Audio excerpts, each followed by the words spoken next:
Bismillahirrahmanirrahim. Assalamualaikum warahmatullahi wabarakatuh.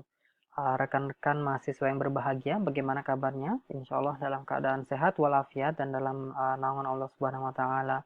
Alhamdulillah kita bisa bertemu kembali dalam video sesi perkuliahan kita dalam video qualitative research on TEFL, ya, Teaching English as a Foreign Language.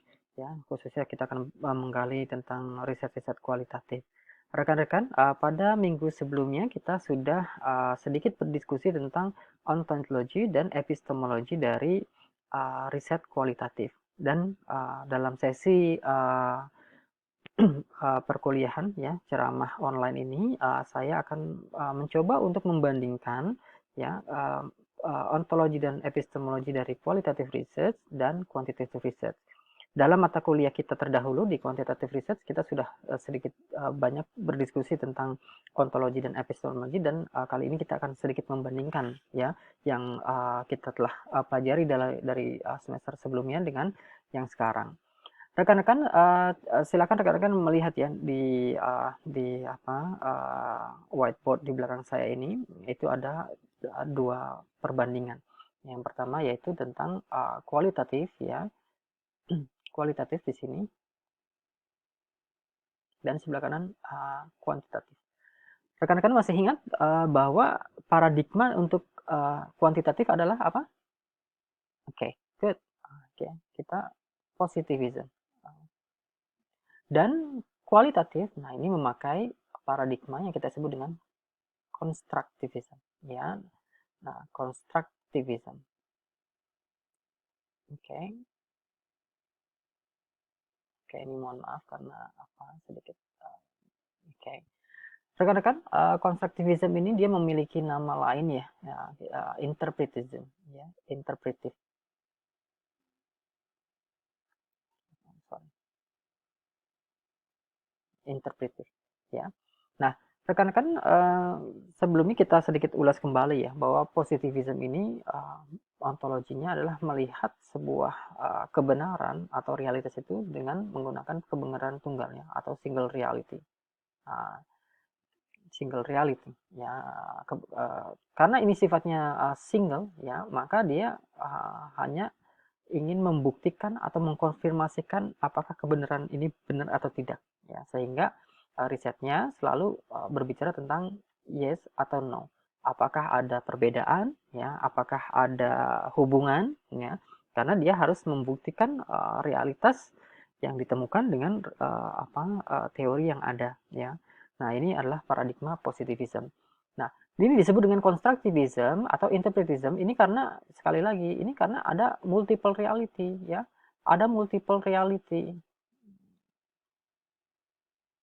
Ada kebenaran yang realitasnya banyak seperti itu. Karena realitasnya banyak A, B, C, D. Nah, kita datang dalam melihat realitas itu dan kita mencoba untuk menginterpretasi, ya, atau membangun sebuah pemahaman dari realitas itu. Makanya disebut dengan constructivism atau interpretive, ya.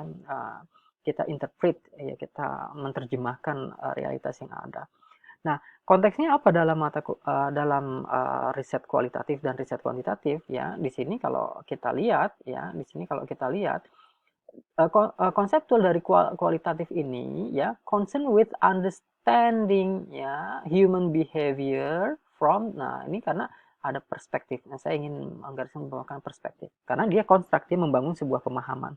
Maka dia melihat perspektif, ya, A, B, C, D. Nah, ini perspektif. Nah, kalau dalam kuantitatif research, ya, karena tadi dia ada single reality, ya, atau kebenaran tunggal atau realitas tunggal, maka dia hanya mengkonfirm, mengiyakan atau mentidakkan, ya, mendukung atau menolak teori yang ada. Nah, maka konsepnya adalah concern with discovering. Nah, ini fact, ya, dengan ini kalau kalau kita di social phenomena.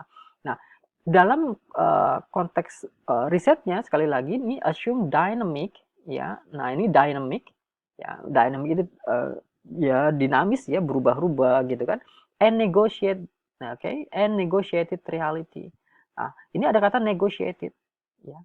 Kenapa ada kata negotiated? Karena multiple reality-nya ada realitas A, ya ada realitas B, ya ada realitas C, maka yang benar dari A, B, C ini yang mana? Kita bernegosiasi ya. Nah, bernegosiasi dari realitas-realitas ini yang ada. Kita terjemahkan, interpret. Sedangkan dalam kuantitatif ya, ini sifatnya adalah fix ya. Ya 1 tambah 1 sama dengan 2. Nah, oke. Nah, terus berikutnya dia measurable reality dan dia ya sifatnya terukur tadi karena quantify ya. Quantify itu adalah dia menerjemahkan dalam jumlah atau angka-angka seperti itu kan.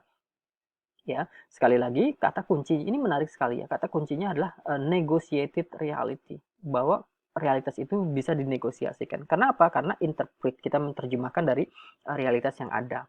Nah, dalam penerjemahan ya konsep tadi konsep konstruktivisme dan konsep positivisme tentunya dalam diterjemahkan dalam metode riset ini akan terjadi dua perbedaan.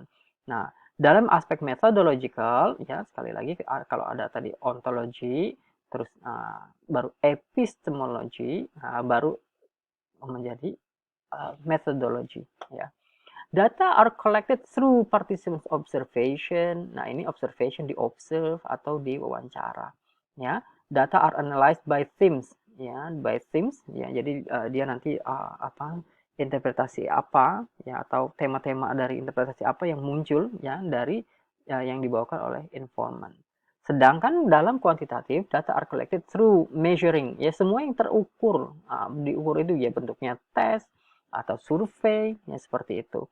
Nah, data are analyzed through, ya ini, through numerical comparison, ya membandingkan angka-angka, membandingkan hasil-hasil apa atau inferensi statistik.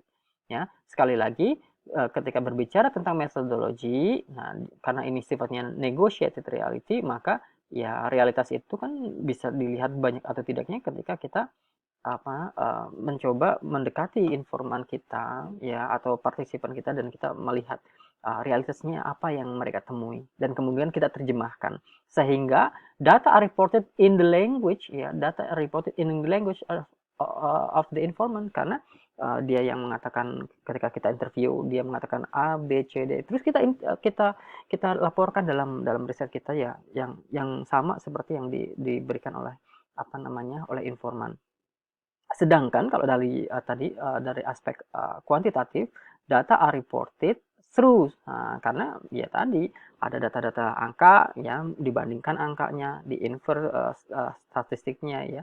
Nah, makanya ini ada dua perbedaan ya. Sekali lagi saya mengulang bahwa kualitatif itu underlying principles-nya adalah constructivism, sedangkan kuantitatif underlying principle-nya adalah positivism. Dan ini dua hal yang berbeda. Yang satu melihat realitas secara tunggal, yang satu melihat realitas secara multiple, banyak realitas, sehingga harus dibentuk sebuah pemahaman atau menginterpretasikan sebuah pemahaman baru dari realitas yang ada.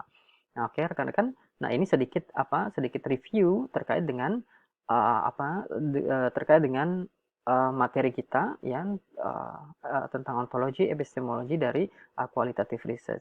Nah, nanti insya Allah dalam video berikutnya kita akan sedikit mengulas keunggulan dan kelemahan dari kualitatif dan kuantitatif research. Oke, untuk sementara kita tutup dulu dan sama-sama membaca hamdalah. Alhamdulillahirabbil alamin. Terima kasih. Assalamualaikum warahmatullahi wabarakatuh.